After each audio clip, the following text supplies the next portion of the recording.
lagi di ibadah minggu kali ini. Sudah pada mandi belum? Sudah ya.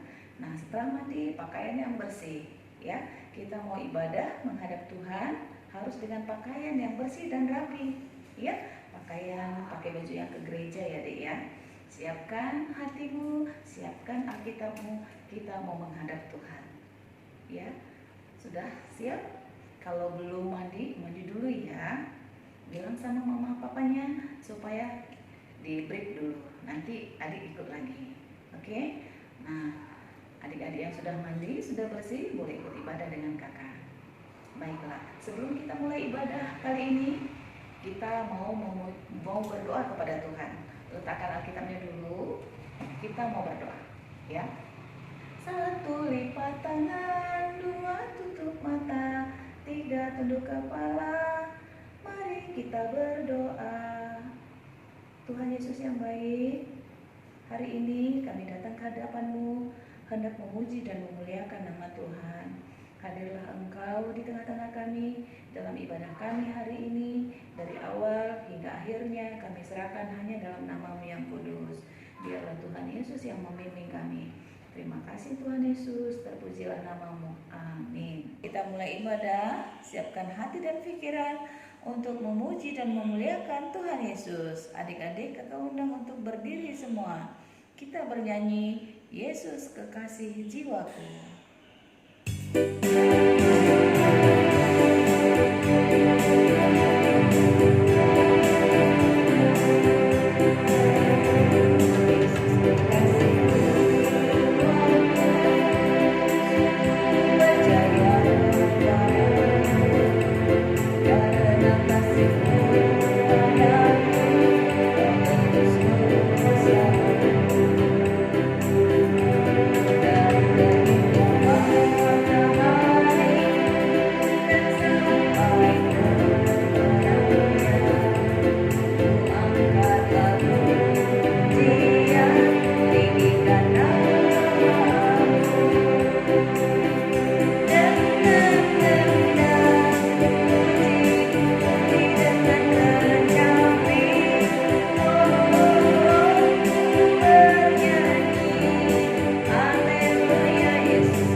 Dan nama Roh Kudus yang menjadikan langit dan bumi.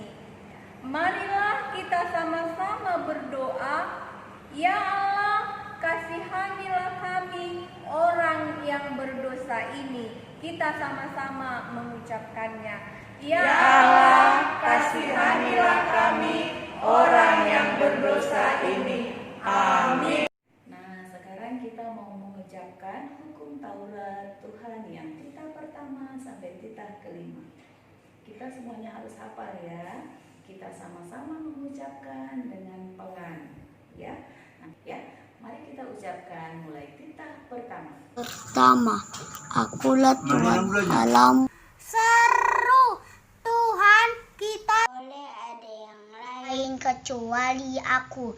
Titah kedua, jangan berbuat bagimu patung yang menyerupai apapun yang ada di langit atau yang ada di bumi. Dalam air untuk disembah atau bertakwa kepadanya. Titah ketiga, jangan menyebut nama Tuhan Allahmu dengan sembarangan, karena Allah akan menghukum orang yang menyalahgunakan namanya.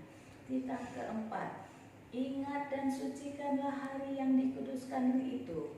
Lakukanlah segala pekerjaanmu di dalam 6 hari. Tetapi pada hari yang ketujuh, ialah Sabat bagi Allah Tuhanmu. Engkau tidak boleh bekerja pada hari itu. Juga anakmu laki-laki atau perempuan, pembantumu laki-laki atau perempuan, ternakmu atau orang lain yang berada di tempat kediamanmu. Sebab Allah menciptakan langit dan bumi dan segala isinya di dalam 6 hari. Kemudian ia beristirahat pada hari yang ketujuh. Itulah sebabnya Allah memberkati hari itu dan menguduskannya. Titah kelima, hormatilah ayah dan ibumu, agar engkau berbahagia dan lanjut umurmu di bumi yang diberikan Allah kepadamu. Sama-sama berdoa. Ya Tuhan, kuatkanlah kami untuk melakukan yang seturut dengan hukum-Mu. Amin. Kata undang untuk berdiri ya. Ayo kita berdiri, kita bernyanyi bersama.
Marilah kita bersama-sama mengaku iman kepercayaan kita kepada Tuhan, sebagaimana saudara-saudara kita seiman di dunia ini. Kita bersama-sama mengucapkannya. Aku percaya kepada Allah Bapa yang Maha Kuasa, yang menciptakan semesta langit dan bumi. Aku percaya kepada Yesus Kristus, Anak Allah yang tunggal Tuhan kita, yang dikandung daripada Roh Kudus, lahir dari anak darah Maria, yang menderita sengsara di bawah pemerintahan Pontius Pilatus, disalibkan, mati dan dikuburkan, turun dalam kerajaan maut, pada hari yang ketiga bangkit pula dari antara orang mati, naik ke surga, duduk di sebelah kanan Allah, Bapa yang Maha Kuasa. Dari sana akan datang kelak untuk menghakimi orang yang hidup dan yang mati. Aku percaya kepada Roh Kudus, adanya satu gereja yang kudus, persekutuan orang-orang kudus, pengampunan dosa, kebangkitan daging, dan kehidupan yang kekal. Amin. Silakan duduk kembali. Firman firman Tuhan. Kita sambut firman Tuhan dengan bernyanyi dari buku ND nomor 754, Go Lasni Roha. Kita nyanyikan dengan penuh sukacita.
Tuhan Yesus, kami mau membaca Alkitab dari Efesus 5 ayat 8 sampai 10.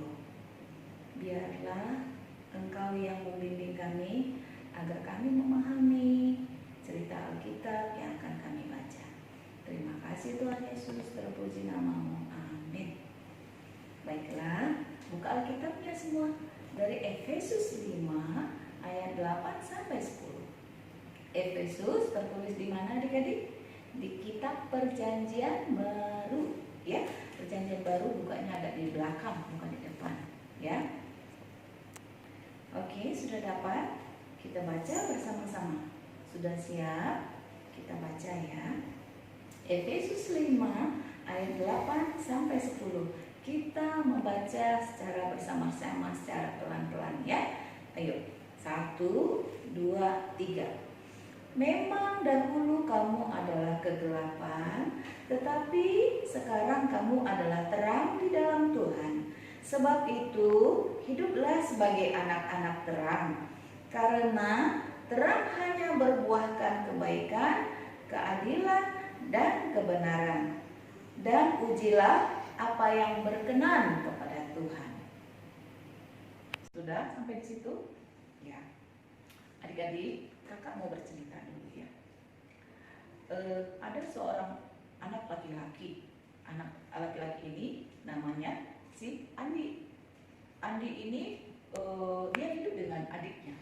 Nama adiknya siapa? Kita bikin nama adiknya si Hendra ya. Adi dan Hendra ini sudah nggak punya orang tua lagi. Mereka hidup berdua saja di rumah. Ya, karena orang tuanya nggak ada.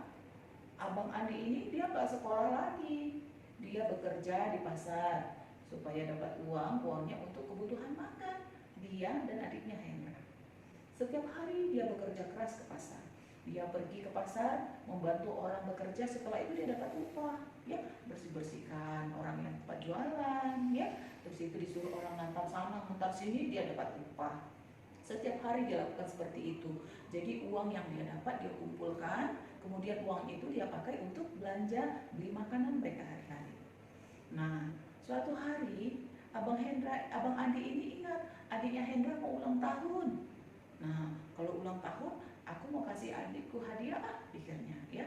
Ini sekarang sudah bulan Agustus tanggal 2. Nanti adikku mau ulang tahun tanggal 17 Agustus. Nah, aku mau kasih hadiah apa ya? Hadiah apa ya yang bagusnya?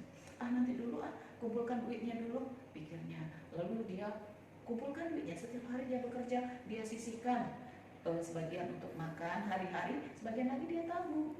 Dia tabung sedikit-sedikit, akhirnya sudah mulai banyak. Nah, tibalah ini sudah tanggal 10 Agustus, uang dia kumpulkan sudah mulai agak banyak. Ya, dia hitung, wah sudah lumayan nih, ada 50.000. Oh, sudah nambah 60.000, sudah nambah 70.000. Lalu bagaimana caranya ya? Mau beli apa ya? Dibaginya 2 uangnya. 70.000 dibagi 2 berapa adik-adik? 35.000 dan 35.000. Dia buat dalam 2 kantong ya, satu di kantong kanan, satu di kantong kiri. Nah, di kantong sini untuk makan. Nah, dia kemudian senang hatinya. Aku pulang duitnya sudah agak banyak. Pulang, kemudian di tengah jalan dia beli makanan untuk mereka berdua, untuk adik Hendra di rumah ya, untuk dimakan malam. Lalu dia berjalan pulang sambil memikirkan, apa ya sebaiknya hadiah buat adikku ya? Hadiah apa ya? Dengan uang yang cuma 35.000, 35.000, bagusnya beli apa ya? Uangnya masih udah banyak loh. Lalu dia pulang sambil berpikir di jalan, dia berjalan. Di tengah jalan adik-adik, dia ketemu dengan seorang pengemis di dekat pasar itu dulu. Dia meminta-minta seperti ini. Abang Adi lewat, lalu dibilang, orang tua pengemis itu bilang, anakku, tolong berilah kami makan. Aku dan keluargaku sudah 2 hari nggak makan karena nggak dapat duit. Bagi duitnya lah bang, katanya. Lalu si abang Adi lihat,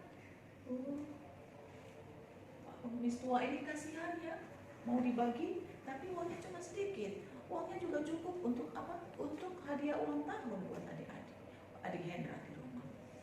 Lalu tapi hatinya berkata, kasihan orang tua ini. Dia berpikir, adikku nanti ulang tahun tanggal 17.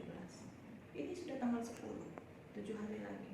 Biarlah, kasih dulu lah sama bapak ini. Nanti aku masih ada waktu untuk bekerja mengumpulkan duit lagi.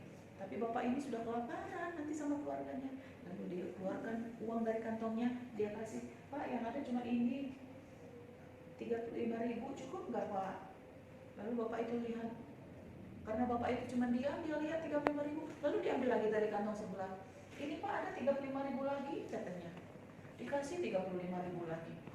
Habis kan adiknya, uangnya cuma cukup untuk beli makan. Ya udah Pak, nggak apa-apa, bawa aja supaya bapak dan anak-anak bapak bisa makan, kata Bang Andi. Lalu orang tua itu kesenangan, dia bilang, terima kasih anakku, terima kasih. Ini bapak ada hadiah juga untuk kamu, katanya. Apa? Ini dikasihnya, diambilnya dari kantongnya, lalu dikeluarkannya. Ini tangannya sini deh. Nih, dikasihnya segenggam padi untuk Bang Adi. Bang Adi itu berpikir, untuk apa ya segenggam padi? Tapi namanya hadiah, dia terima juga. Iya Pak, terima kasih Pak. Lalu Bang Adi kantongi segenggam padinya. Lalu dia pulang. Di rumah, Dek Hendra sudah nunggu. Abang udah pulang ya? Abang bawa apa? Bawa makan malam. Yuk kita makan yuk. Ya, mereka makan. Setelah makan, Bang Adi itu tidur. Kemudian dia berpikir, besok aku harus bangun pagi supaya aku bisa bekerja lebih pagi, supaya dapatnya lebih banyak lagi. Nah, setelah tidur, bangun pagi, dia Andi, kemudian dia siapin makan untuk adiknya, lalu dia pergi bekerja ke pasar lagi. Begitu dia lakukan setiap hari sampai pada tanggal 16 Agustus, dia bekerja sangat keras sekali untuk bisa mengumpulkan duit. Tapi karena dia terlalu bekerja keras, akhirnya dia kelelahan, Bang Andi jatuh sakit. Dia sakit, dia nggak bisa bekerja lagi, uang yang dia dapat cuma sedikit, nggak bisa untuk beli kado buat hadiah ulang tahun adiknya Hendra. Di malamnya dia sakit, dia bingung, gimana ya uangnya nggak cukup untuk beli makan, udah beli makan aja. Nah, setelah dia beli makan, dia kasih makan adiknya, dia teringat dengan hadiah yang dikasih sama pengemis itu. Dibukanya, oh ini padi buat apa ya? Lalu adik Hendra itu bilang, apa itu Bang? Segenggam padi. Dari mana Bang dapat? Dikasih. Untuk apa ya nih dek ya, kata Abang Adi. Oh gini aja Bang, di belakang rumah kita kan masih luas halamannya. Ayo kita tanam padinya di situ Bang, katanya. Oh mau bantu Abang? Mau, kata ini abang gak usah kerja di pasar dulu, kita tanam padinya dulu. Lalu mereka ambil cangkul, mereka tanam padinya di belakang rumah. Karena airnya perlu untuk tanam padi, mereka kemudian gotong royong, ya. Abangnya yang mengambil air dari sumur, adik Hendranya yang ngangkatin, siramin. Setiap hari begitu. Akhirnya apa? Padinya tumbuh loh adik-adik, tumbuh, kemudian dia sangat banyak buahnya. Lalu mereka panen. Bisa loh mereka panen dengan segenggam benih itu, mereka bisa tanam padi di belakang rumahnya. Tanahnya sangat subur ternyata sangat banyak buahnya. Akhirnya mereka bisa kumpulkan padinya, bergoni-goni, mereka bisa jual. Dan uang yang mereka dapat dari menjual padi itu banyak. Nah, begitu akhirnya Bang Adi senang. Ternyata sangat bermanfaat segenggam padi yang diberi oleh Pak Pengemis itu. Akhirnya Bang Adi tidak capek-capek lagi kerja di pasar. Dia bekerja hanya menanam padi di belakang rumah, dia jual dengan hasil yang melimpah. Itulah berkat dari Tuhan. Nah, dari cerita tadi, kakak mau tanya nih, apakah yang dilakukan Bang Adi itu benar? Ya tentu benar. Itu adalah contoh sebagai anak-anak terang. Nah, di sini tadi kita sudah baca dari Efesus 5 ayat 8 sampai 10 itu adalah cerita Rasul Paulus mengirimkan surat kepada jemaatnya di Efesus. Surat apa? Surat cinta. Ya, kenapa dia kirim surat? Karena Paulus nggak bisa ke sana, nggak bisa ketemu dengan teman-temannya yang ada di Efesus. Dia dengar orang Efesus itu sangat jahat semuanya. Mereka hanya percaya kepada dewi kesuburan, Dewi Artemis, itu yang mereka sembah menjadi Tuhannya. Semua mereka lakukan kejahatan. Kalau melakukan kejahatan berarti hidup dalam kegelapan. Apa saja perbuatan yang jahat adik-adik? Contohnya mengejek-ejek kawan, kemudian berbohong, apalagi memukul teman, apalagi ya perbuatan yang jahat ya.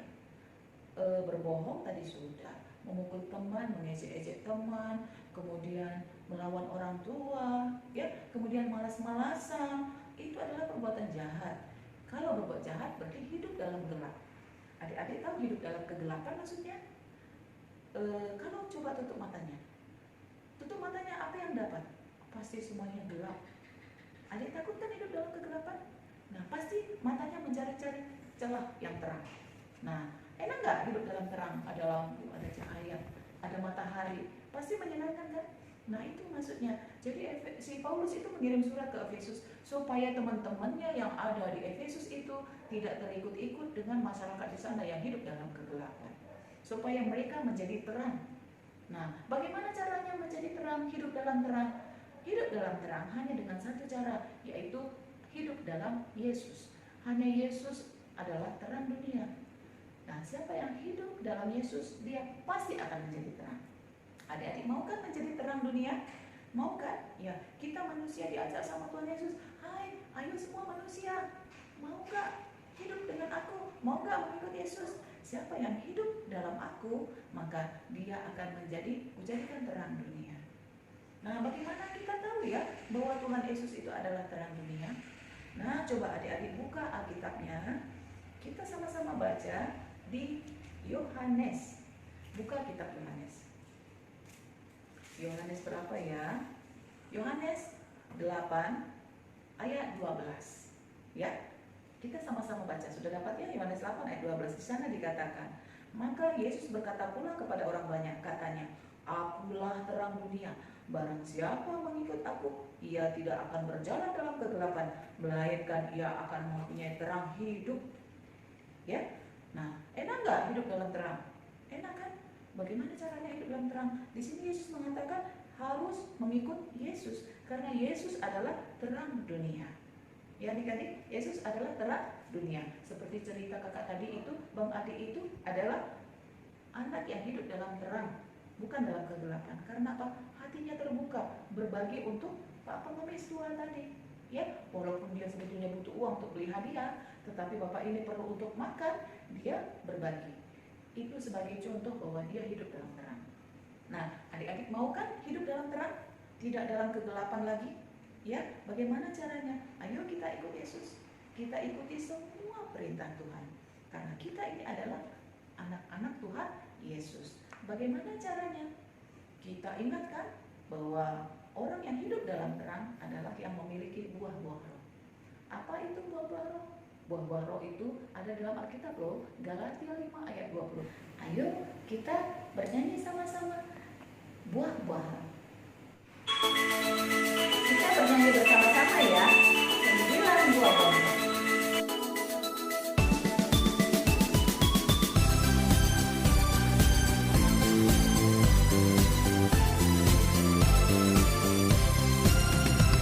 Kasih sukacita, damai sejahtera, kesabaran kemurahan, kebaikan, kesetiaan, kelemah lembutan, penguasaan diri. Inilah buah Roh Kudus mengalir dalam hidupku. Ku mau hidup dipimpin Roh Kudus setiap hari.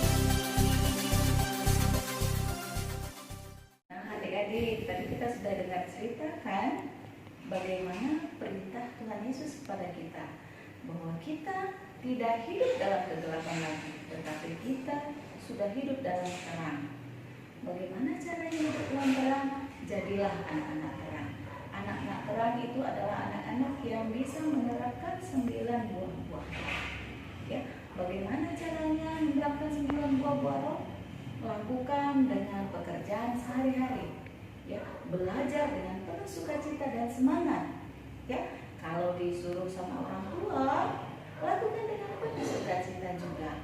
Bantu orang tua, bantu mama, papa, abang, kakak, adik, opung, bau, tulang, semuanya dibantu dengan penuh sukacita, ya, supaya kita semakin pintar, ya. Kalau kita rajin bekerja, rajin belajar, nanti buahnya akan kita rasakan juga, ya.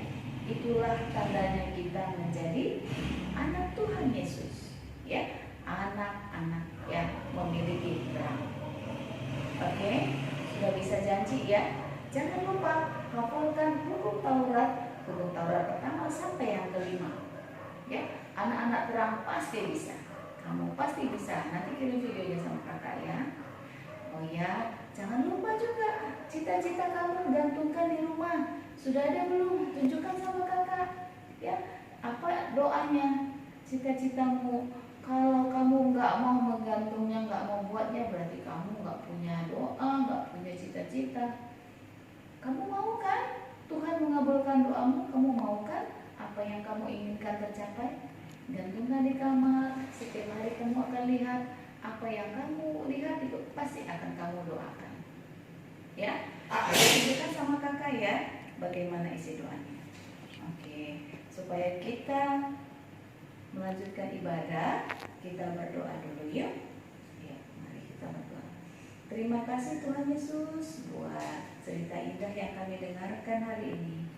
Kami sangat bersuka cita Tuhan karena kami tahu kami adalah anak terang. Biarlah Tuhan kuatkan kami agar kami dapat bersuka cita, menunjukkan bahwa kami ini memiliki Allah yang hidup, Allah yang terang, sumber dari kehidupan kami. Bapa yang Maha Baik, kami ingin menerapkan dalam kehidupan kami 9 buah-buah roh yang telah Engkau ajarkan kepada kami. Bantulah kami Tuhan, biarlah Kau pimpin hati, pikiran, kaki, dan tangan kami untuk melakukan yang terbaik buat orang-orang di sekitar kami. Terima kasih Tuhan Yesus, terpujilah nama-Mu, amin. Ini saatnya kita memberikan persembahan untuk Tuhan. Mari berikan yang terindah untuk Tuhan sambil kita bernyanyi dari buku ED nomor 848 ayat 1 sampai 3.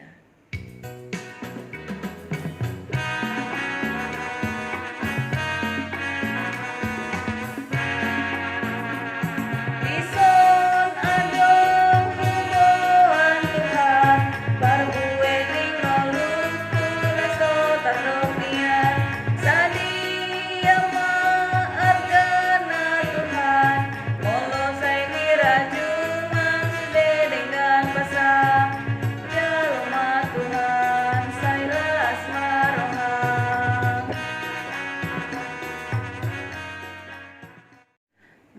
kita bersama-sama mendoakan persembahan kita kepada Tuhan. Kita sama-sama berdoa. Ya Allah, Bapa kami yang bertahta di kerajaan surga, kami mengaku bahwa Tuhan adalah sumber dari segala karunia yang melimpah dalam kehidupan kami masing-masing. Sebahagian daripada karunia itu kami mau serahkan kembali sebagai persembahan kami kepada Tuhan. Terimalah dan berkatilah persembahan kami ini agar dapat kami pergunakan untuk pekerjaan dan pelayanan kerajaan Tuhan di dunia ini. Bukalah hati kami untuk mengenal betapa banyak berkat dan karunia yang telah kami peroleh dari Tuhan, supaya kami senantiasa bersyukur kepadamu. Di dalam nama Tuhan Yesus Kristus kami berdoa. Amin.